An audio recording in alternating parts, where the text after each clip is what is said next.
At the end of the day, winners win and entrepreneurs make money. When we accept failure, we find success. When we don't own failure, we'll never find success.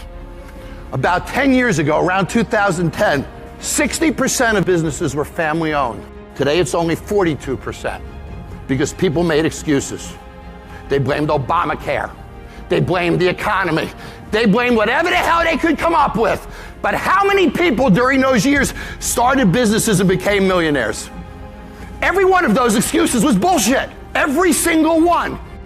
He or she who creates the best reaction wins. And that's what we have to get good at, is we have to understand how to cause people to react. If you own your failure, you'll own your success. So what is personal growth? You know, I think about entrepreneurship. Some of us are in this to do social good and make money.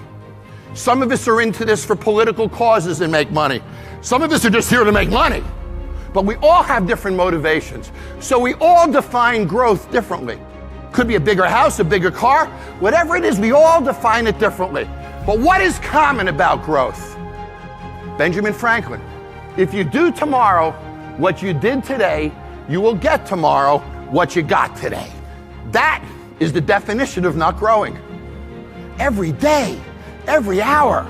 How do we find those resources? How do we find the energy, the knowledge to do that? That's what I want to talk about. If you do it the same tomorrow, there's no growth.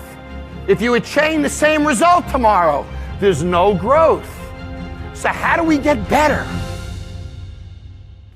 Everybody will talk to you about success. The practices of success, principles of success, blocks of success, platforms of success, steps of success. Every freaking word they can think of, they will put before of success. But I've learned more about failure than anyone. You see, other people get paid to go to promising businesses. I get paid to go into worst businesses you can imagine. What is it about failure? What is the common denominator of failure? How does failure happen?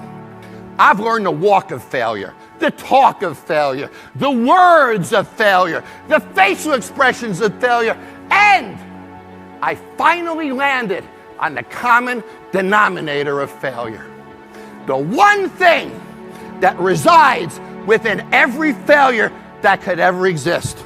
And it took me about 130 episodes to figure it out. So, what is the common denominator of failure? Why are you failing? You never say because of me. Oh, it's the competition. It's the economy. It's the president. It's Congress. A few weeks ago, somebody told me it's Greece in California. The euro is taking them down. So, if you wake up tomorrow morning and blame your failure on someone or something else, you have no reason to change, do you? It's that son of a bitch's fault. Son of a gun! I did everything I could. But if you woke up in the morning and looked in the mirror and said, I am failing because of me, the decisions that I make, the energy I put in, I'm not passing the blame. If you look in the mirror tomorrow and say that, you will change. Because nobody likes thinking of themselves as a failure. Certainly not an entrepreneur. Years ago, I used to have a line on my revenue reports for comments. And every day at the end of sales, the GMs would write a comment. So they'd write, snowing, no business. The next day, they'd write, cold, no business. The next day, first nice day, no business. So, if you give somebody a line to put an excuse in, they will put something in that line every freaking time. But you can't. You can't. Because you're the people who make it happen, aren't you? You're the entrepreneurs. You're the ones who start the businesses, aren't you? We're the ones who get them capitalized. We're the ones who create jobs. They blamed Obamacare. They blamed the economy. They blamed whatever the hell they could come up with. But how many people during those years started businesses and became millionaires? Every one of those excuses was bullshit. Wasn't it? Think about it. Every single one. At the end of the day, winners win and entrepreneurs make money. You think of your promotional partners, your neighbors, the kind of relationships that you can have, how you can expand your universe. You work it because you're focused on what? You're 20. And you don't stop till you find it. That is an entrepreneur.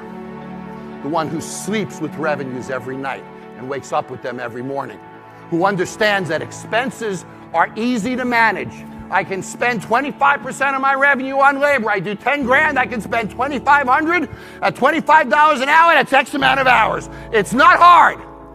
The fact of the matter is, everything we do must create reactions.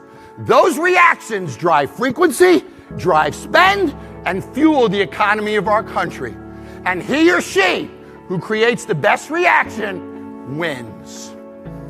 That's the business world.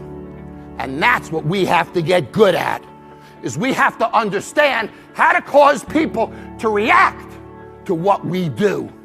And it's not the product. Don't let your brain stop there. It's the way the consumer or the individual reacts to it. And when you own the reaction, you own your future. That's business. And anybody who tells you we're in a product or services business is just dead wrong. Great products fail all the time, don't they? But products you love don't. Coke. Go open Coke, you have a bad can. Oh, awful. What do? Go buy another can of Coke. What's the single thing that drives success? You do. You're going to leave here today, and either you're going to change the way you act or you're not. If you do, you're in a growth mode. If you don't, you're stuck. Let me leave you with this thought. The average American makes 3 to 5% more every year. That's it. They work their ass off to make 3 to 5% more a year. And then you meet those people who buck that trend, don't you? They double their money and their income in 3 years. In 5 years, they own the damn business. You've all seen it. That guy or girl didn't wake up tomorrow and do the same thing, did they? So we can't fall into it. It's the trap, and it's the 3 to 5% trap that happens when we don't advance the way we think.